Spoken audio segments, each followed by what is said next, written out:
Национальный музыкально-драматический театр Коми готовится к премьере. Арт-рок-мюзикл «Биармия» представит совместная труппа выпускников Театрального института имени Щукина и опытных артистов театра. Сейчас идет работа над переводом текста, который необходимо подстроить под музыкальное сопровождение. О сложностях репетиции расскажет Виктория Размыслова.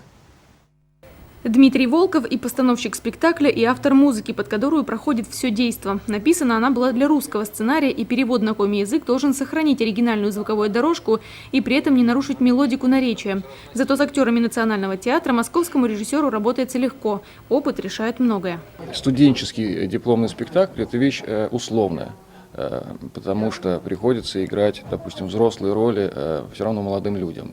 И это грим, это какие-то там накладки, седина, это все, это видно. То есть это, когда работаешь во взрослом театре, у тебя эта доля условности отсутствует, и как бы уже все по правде. Для артистов со стажем такой симбиоз с молодежью, как глоток свежего воздуха. Спектакль «Биармия» требует много кипучей энергии и импульсивности.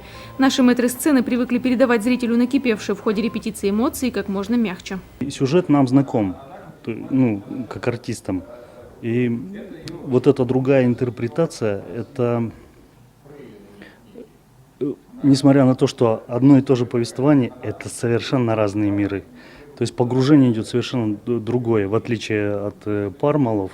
«Биармия», она в другом ключе решена. Молодые артисты сейчас проходят некий кастинг. Режиссер еще определяется с ролями. Но для начинающих служителей Мельпомены пока полезнее выступить в образе, в котором они уже появлялись перед сыктывкарской публикой в марте.